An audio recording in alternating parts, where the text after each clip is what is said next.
Tim Roy, and you're listening to Steiny and Guru on 95.7 The Game. All righty, Evan Giddings in for Darryl the Guru Johnson today, and let's welcome in Bob Myers, former president and general manager of the Golden State Warriors. Bob, how you doing, man? Thanks for joining us. Really appreciate it. Yeah, thanks for having me on. What's up, Evan?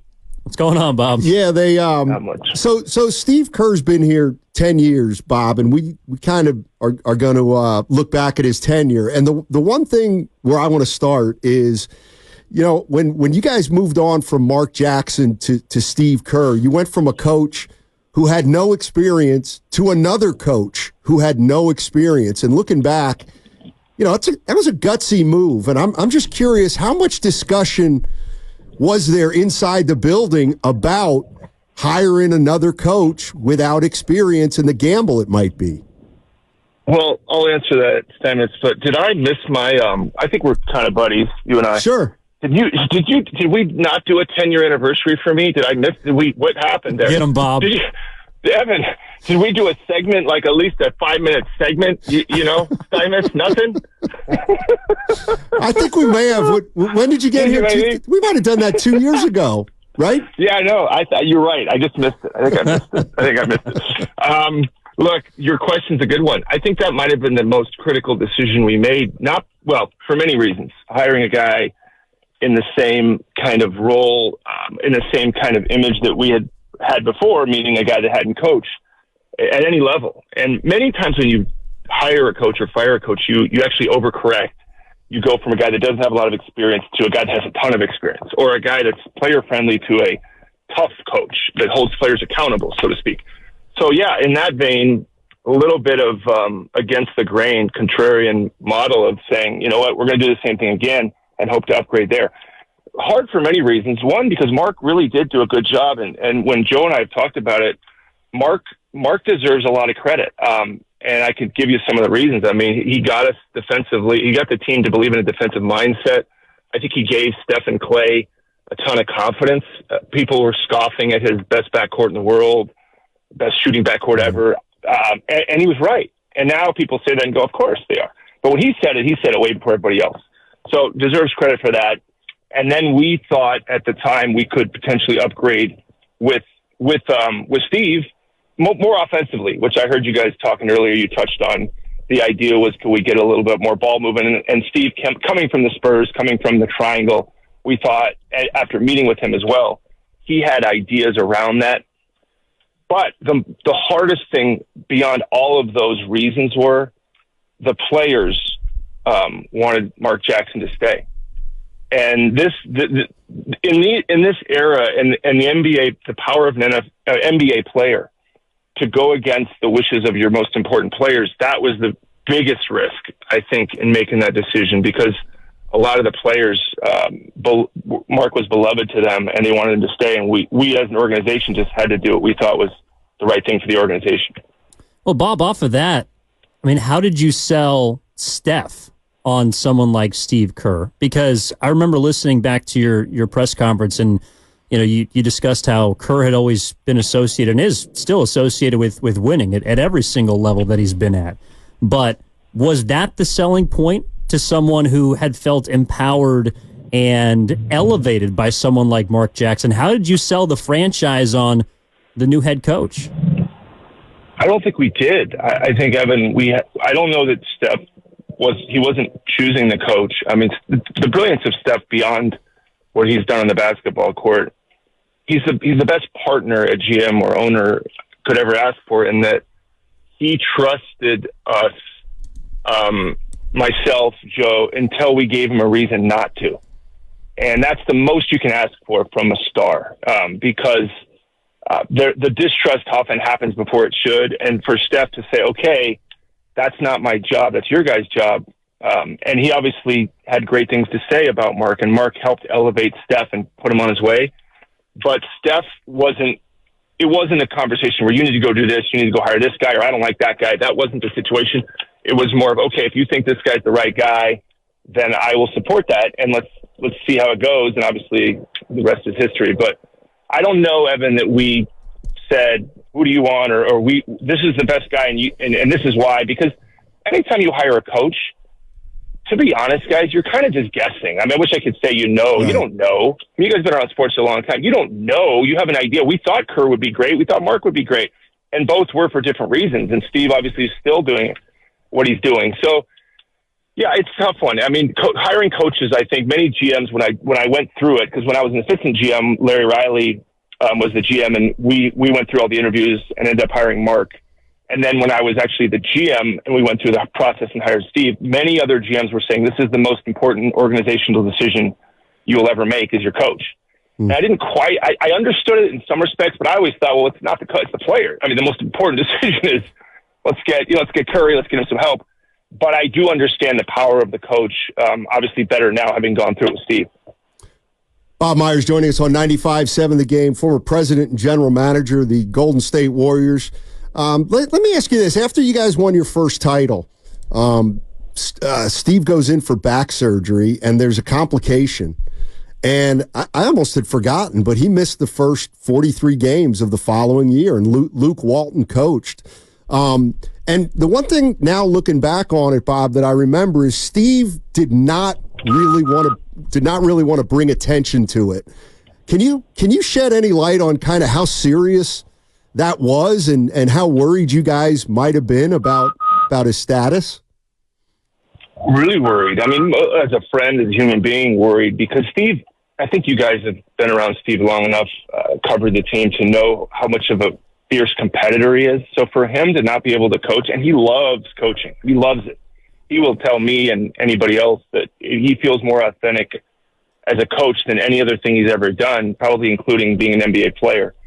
So to see him not be able to show up at practice and at games alerted me and the organization to, wow, he must really not be feeling well to not be able to come to work. And by the way, coming off a championship, that team was a joy to coach. The talent, the camaraderie, the character. So it wasn't like, I'm not feeling good, I'm taking these games off and the team's not very good. It was a really, obviously that year we set the record for the most wins in the history of the NBA. So yeah, I mean, worried for sure for him, worried mostly as a person, but then to see him start getting a little bit better, to be able to come back. And then he missed some of the playoff games too. So it wasn't just as if this went away, and it was there for a few years. I think now he's in a better place. But yeah, it was a huge concern for everybody.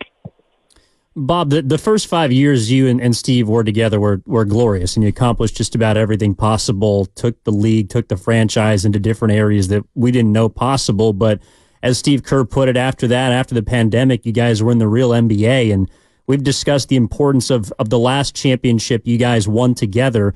And I'm just curious because people always discuss how that finals affects particular players' legacies, but how do you feel like it impacts Steve Kerr's legacy as one of the greatest head coaches that this league has ever seen?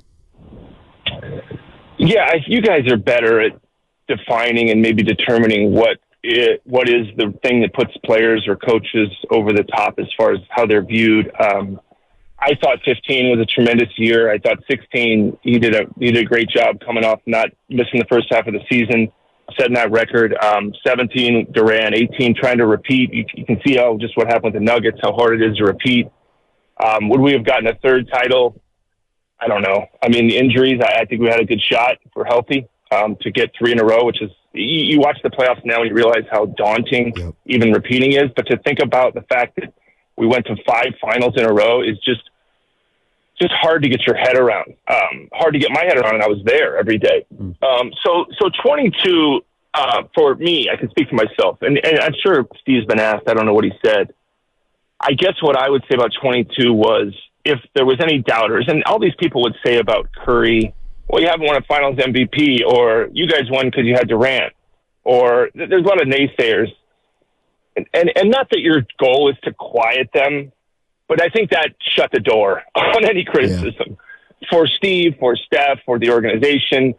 Okay, well, you won because you, got lucky in 15. I don't know what that means, but okay. Some people were saying that. Oh, then you got Durant. Okay, well, got Durant. We didn't follow the rules, got Durant. There's been a lot of great teams. Matt, you guys know Celtics and Lakers and those teams were stacked too. So you win those championships. Then, you can't win without Durant. He left. You guys are done. And then to come back, one thing Steph and I were joking about after the game in Boston was, especially in relation to him getting that MVP, was kind of like, what are they going to say now? And that's not why you do it. Right? That is not why you compete, to quiet people down. You compete to win, and you're judged however you're judged. But 22, guys, was pretty great from the fact of it was like going back for your senior high school, guys, and getting to play your senior high school when you're 20 and you just dominate. It's like you never get to go back and do it again and enjoy it. Right. And that's what 22 was for me, and I think many other people. Bob, what's Steve's greatest strength, do you think, as a coach? I think the poise. I say that as the season goes on, as the playoffs come along, the leadership around your coach, the poise in the huddles. I remember personally going through 15 with him. And everybody thinks when they're in these high pressure moments, they're going to be fine or they're built for it. People say, I'm built for this. I don't even know what that means, right? There's very few people that are built for that type of pressure.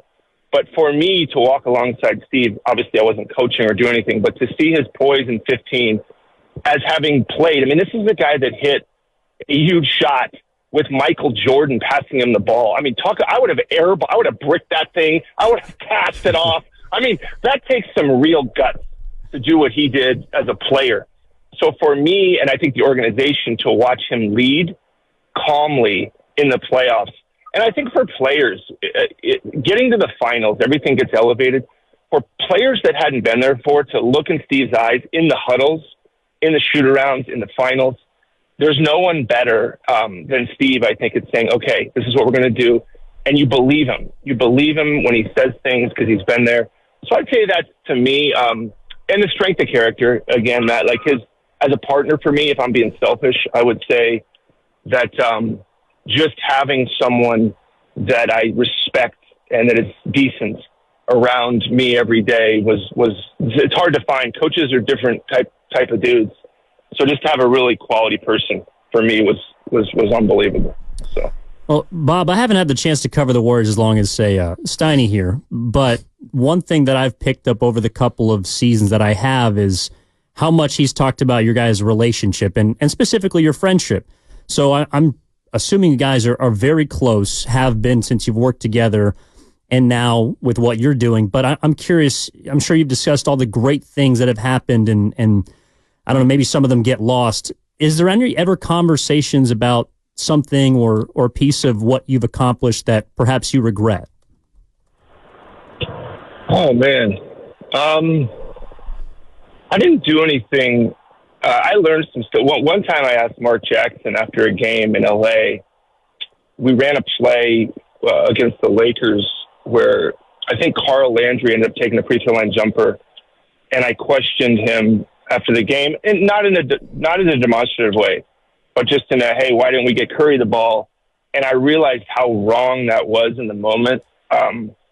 I realized how bad form that was. And by the way, guys, that happens all with GMs and coaches, but I just never doing that again. I'm never questioning. The coach has to make so many decisions, hundreds during the course of the game. If I don't believe in the coach that... Bob, we lost you. Uh-oh. All right. I was getting too emotional. No, that's... Oh, there you are. Bob, we lost you for a second. Go ahead. Okay. So anyways, that was the one time with Mark. I don't know where I lost you, but so with Steve, I learned I never did that. And I would say regret. What would I regret about Steve? Honestly, this is not a good answer, Evan. But my regret, not as much to do with Steve. I didn't enjoy it as much as I should have. The winning, the fun. I just felt like, I couldn't stop working towards the next thing. Even when we win championship, we'd have the draft 5 days later and then free agency. And I always was thinking about how do we get better? How do we increase our margin for error? How do we stay on top? And I wish I would have, at the top of Mount Everest, looked around at the view instead of just trying to get back to climbing back up it right away. Steve, I don't, again, it's not really a regret around my relationship with Steve. We had a fantastic and still do relationship. So I don't really regret anything. There's nothing I would go back and say, I wish I would have done this or that with Steve. Hey, Bob, really appreciate your time, man. I don't know how busy you are these days, but I still appreciate your time, man. Yeah, man. Hey, happy to come on, and good luck with everything, and I'll talk to you guys at some point again. Who's winning the finals? Give me your predictions. T-Wolves. Celtics. But it's not. Is that because you got your personal? Yeah. Yes. Your okay. So because of Finch. Is yes. that the reason? Okay, but that's the reason why. Would you say that anyway, or are you not going to answer that? Would you say that anyway? I might, because they're playing. They're playing. They play hard, man. Yeah, they do. No, a lot of people are picking up. What about you, Evan? I got Boston. I think this is the year. It kind of has to be the year for Boston. Who do you got? I feel like I'm Boston, but I'm getting less. I'm less strong on it as I was before. And I don't know why. Maybe I don't know why. Yeah. I do think they need Porzingis. though. Yeah. Without him, I think it'll be a problem. So, thanks for having me on, guys. Absolutely. Appreciate it. Appreciate it, Bob. Okay. Yes, sir.